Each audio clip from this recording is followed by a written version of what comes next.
அனைவருக்கும் வணக்கம். நம்ம இந்த வீடியோவில் வந்து பார்த்திங்கன்னா இலக்குவனாரை பற்றி தான் பார்த்துட்ருக்கோம். மொதல் வீடியோவில் வந்து பார்த்திங்கன்னா இலக்குவனாருடைய பட்டங்கள், அவருடைய பிறப்பு, அவருடைய தாய் தந்தை, ஸோ இது எல்லாத்தையும் நம்ம வந்து என்ன பண்ணோம் பார்த்தோம். இப்போ இந்த வீடியோவில் வந்து பார்த்திங்கன்னா அவர் தமிழுக்கு செய்த தொண்டுகளை பற்றி தான் நம்ம பார்க்க போகிறோம். அதில் முதல்ல வந்து பார்த்திங்கன்னா கல்வி மற்றும் ஆசிரியர் பணிகள். சரியா? கல்வி பயணம், அதாவது அவருடைய அப்பா வந்து பார்த்திங்கன்னா 4வது வயதிலேயே அவருடைய 4வது வயதிலேயே இறந்துடுவார். ஓகேவா? அப்போது இவர் வந்து என்ன பண்ணுவார்னா, தன்னுடைய அண்ணனுக்காண்டி உதவி செய்வதற்காக என்ன பண்ணுவார் அப்படின்னா, விவசாயம் செய்கிறதுக்கு அண்ணனுக்கு உதவியாக போயிடுவார். அப்போ அவருடைய அம்மா தான் என்ன பண்ணுறாங்க அப்படின்னா, தஞ்சாவூர் சரபோஜி மன்னர்கிட்ட அறக்கட்டளைன்னு ஒன்று இருக்குது. அந்த அறக்கட்டளை ராசாமடம் என்னும் இடத்துல வந்து பார்த்திங்கன்னா நடுநிலைப் பள்ளியில் 1924ஆம் ஆண்டு 5ஆம் வகுப்பில் வந்து என்ன பண்ணுறாரு, சேர்த்து படிக்க வைக்கிறாங்க. அடுத்து இவருடைய பெயர் மாற்றம், அதாவது இலக்குவனார், அவருடைய இயற்பெயர் வந்து பார்த்திங்கன்னா லட்சுமணன். அப்போது இந்த பெயர் மாற்றம் எப்போ நடக்குது அப்படின்னா, 8ஆம் வகுப்பு படிக்கும்போது அவருடைய தமிழ் ஆசிரியர் வந்து பார்த்திங்கன்னா அவருக்கு லட்சுமணன்கிற பெயரை வந்து இலக்குவன் அப்படின்னு சொல்லி என்ன பண்ணுறாரு, சுவாமி சிதம்பரனார் வந்து என்ன பண்ணாருன்னா மாற்றினார். சரியா? அடுத்து சரபோஜி மன்னரின் அறக்கட்டளை சார்பில் ஒரத்த நாட்டில் இருந்த வந்து பார்த்திங்கன்னா உயர்நிலை பள்ளியில் பொன்னண்ணா களத்தில் வென்றார் என்பவரிடம் வந்து பார்த்திங்கன்னா இவர் வந்து என்ன பண்ணுறாரு, உயர்நிலை பள்ளி படிக்கிறார். அடுத்து புலவர் பட்டம். திருவையாறு அரசு கல்லூரியில் 1936ஆம் ஆண்டில் புலவர் பட்டம் என்ன பண்ணுறாரு, வாங்குறாரு. ஓகே. அடுத்து திருவள்ளுவர் மாணவர் கழக செயலாளராகவும் என்ன பண்ணார், தேர்ந்தெடுக்கப்பட்டார். திருவள்ளுவர் மாணவர் கழக செயலாளராக தேர்ந்தெடுக்கப்பட்டார். சரியா? அடுத்து இவருக்கு வந்து பார்த்திங்கன்னா கீழை மொழி இளவர் அப்படிங்கிறது, அதாவது வித்வான் அப்படின்னா ஒரு சில விஷயங்கள் என்ன பண்ணியிருப்பாங்க, வச்சுருப்பாங்க. அதுக்குரிய எல்லா தகுதியும் பெற்று இவர் வந்து என்ன பண்ணியிருப்பார் அப்படின்னா வித்வான் பட்டம் பெற்றிருப்பார். அடுத்து அது மட்டும் இல்லாமல் ஆங்கில பாடத்தில் தேர்ச்சி பெற்றவரும் இவருக்கு வந்து கீழை மொழியில் வந்து BOL பட்டமும் என்ன பண்ணியிருக்குவாங்க, கொடுத்துருப்பாங்க. சரியா? இது எதுக்கு இணையானதுன்னா கலை முதுவர் அப்படிங்கிற பட்டத்துக்கு இணையானது. அடுத்து கீழை மொழி முதுவர் அப்படின்னு சொல்லி ஒரு பட்டமும் வாங்கியிருப்பார். தமிழ் மொழியின் தோற்றமும் வளர்ச்சியும், origin of growth and Tamil language என்ற தலைப்பில் அவர் ஆய்வு செய்து தான் என்ன பண்ணியிருப்பார், கீழை மொழி முதுவர் அப்படின்னு சொல்லி பட்டம் பெற்றிருப்பார்.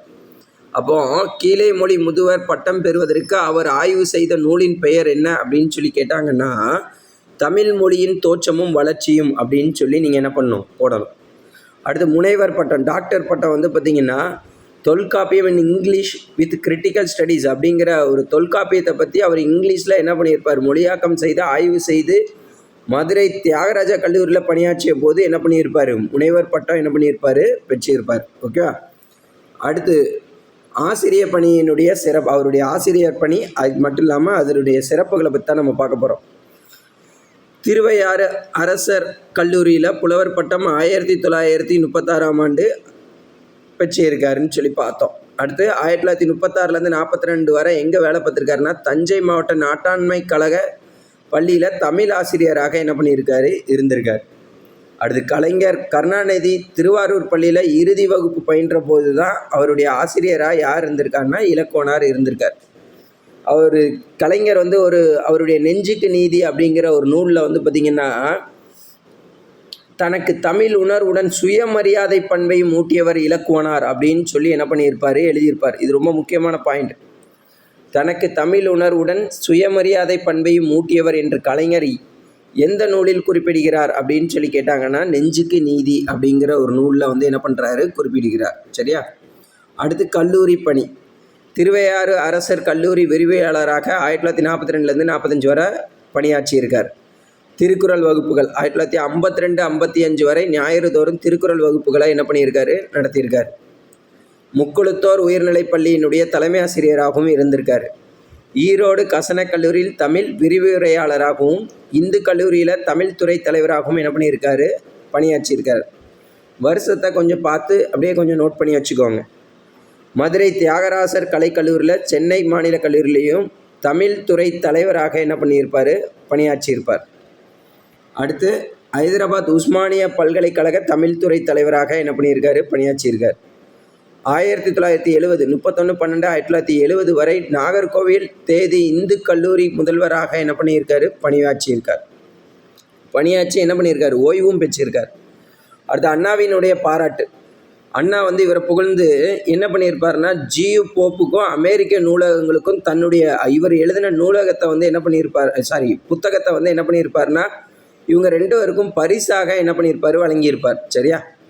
அதாவது பேரறிஞர் அண்ணா தொல்காப்பிய ஆங்கில நூலுக்கு அணிந்துரை எழுதி வழங்கியுள்ளார். இவர் தான் என்ன பண்ணியிருப்பார், அணிந்துரை வழங்கியுள்ளார். அடுத்து இவர் முதல்வரானதுக்கப்புறம் ஜியு போப்பாண்டவருக்கும் அமெரிக்க நூலகங்களுக்கும் இவருடைய தமிழக அரசின் சார்பாக பரிசாக இவருடைய புத்தகத்தை என்ன பண்ணியிருப்பார், வழங்கியிருப்பார். அடுத்து நம்ம கடைசியாக நம்ம பார்க்குறோம் என்னென்னா, பொதுவுடைமை கட்சி தலைவர்களில் ஒருவராகிய தோழர் நல்லக்கண்ணு இவருடைய அஞ்சா நெஞ்சத்தையும் தமிழ் உணர்வையும் என்ன பண்ணியிருப்பார், பாராட்டியிருப்பார். அஞ்சா நெஞ்சத்தையும் தமிழ் உணர்வையும் என்ன பண்ணியிருப்பார், பாராட்டியிருப்பார்.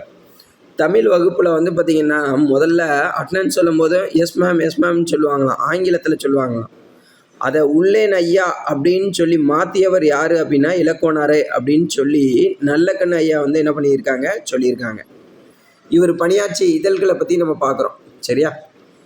இதழ்கள்னு எடுத்துக்கிட்டிங்க அப்படின்னா, தாம் பணியாற்றிய இடங்களில் தமிழ் மன்றங்களை நிறுவி இதழ்களையும் நடத்தினார். சங்க இலக்கியங்கிறது வார இதழ் 1944 முதல் 47 வரை என்ன பண்ணியிருக்காரு, நடத்தியிருக்காரு. இது புலவர்களுக்கு மட்டுமே உரியதாக கருதப்பட்ட சங்க இலக்கியங்களை, சரியா, சங்க இலக்கியங்களை மக்களிடையே பரவ என்ன பண்ணியிருக்காங்க, வழிவகுத்ததுன்னு சொல்லி கொடுத்துருக்காங்க. அடுத்து இவருடைய இதர இதழ்கள் விருதுநகரில் இருந்தபோது இலக்கியம் அப்படிங்கிறது மாதம் 2 முறை என்ன பண்ணியிருக்காரு, அந்த இதெல்லாம் நடத்தியிருக்காரு. தஞ்சாவூரில் திராவிட கூட்டரசு, மதுரையில் குறள் நெறி. நெக்ஸ்ட் பார்த்திங்கன்னா குறள் நெறி இதழ், அதில் வள்ளுவர் நெறியில் வையகம் வாழ்க என்னும் குறிக்கோளோடு 15/1/1964 அன்று இந்த குறள் நெறி இதழை என்ன பண்ணியிருப்பார், தொடங்கியிருப்பார். சரியா? அடுத்து ஆங்கில இதழ் ஒன்று நடத்தியிருக்காரு. திராவிடன் ஃபெடரேஷன் அண்டு குறள் நெறி என்னும் 2 ஆங்கில இதழ்களையும் என்ன பண்ணியிருக்காரு, நடத்தியிருக்காரு. இந்த இதழ்கள் போர்ஷன் ரொம்ப ரொம்ப முக்கியமான போர்ஷன். ஸோ அதனால் தெளிவாக படிச்சுக்கோங்க. அடுத்து ஏட்டை நாளிதழ் 1965 இந்திய எதிர்ப்பு போராட்டத்தின் போது கைது செய்யப்பட்டு சிறை வாழ்வும் பணி நீக்கமும் பெற்றார்.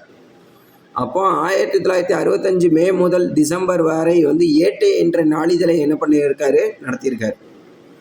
அடுத்து தமிழ் காப்பு கழகம் மதுரை அடுத்து திருநகரில் 6/8/1962 அன்று தமிழ்மொழி வாழ்ந்தால் தமிழகமும் வாழும் அப்படின்னு சொல்லி என்னும் நோக்கத்தில் பார்த்திங்கன்னா தமிழ் காப்பு கழகத்தை மதுரையில் என்ன பண்ணியிருப்பார், தொடங்கியிருப்பார். தமிழ் மொழி வாழ்ந்தால் தமிழகமும் வாழும் அப்படின்னு. இதனுடைய தலைவராக இலக்குவனார். புலவர் ரா இளங்குமரன் பொதுச் செயலாளராக என்ன பண்ணியிருப்பார், இருந்திருப்பார். இதனுடைய செயல் திட்டம்னு எடுத்துக்கிட்டிங்கன்னா தமிழில் பேசுக, தமிழில் எழுதுக, தமிழில் பெயரிடுக, தமிழில் பயில்க அப்படின்னு சொல்லி 4 முக்கிய திட்டங்களை என்ன பண்ணியிருக்கோம், இது முன் வச்சிருக்கோம். சரியா? அடுத்து நூற்றாண்டு விழா. அதாவது சென்னை பல்கலைக்கழகத்தின் தமிழ் மொழி துறையினரால் 26 நவம்பர் 2009 அன்று இலக்குவனாருக்கு நூற்றாண்டு விழா எடுக்கப்பட்டது அப்படின்னு சொல்லி கொடுத்துருக்காங்க. சரியா? இலக்குவனார் இந்த வீடியோவில் பார்த்திங்கன்னா ஃபுல் டீட்டெயிலாகவே நம்ம என்ன பண்ணிட்டோம், பார்த்துட்டோம். கொஞ்சம் நல்லா படிங்க. All the best. தேங்க்யூ.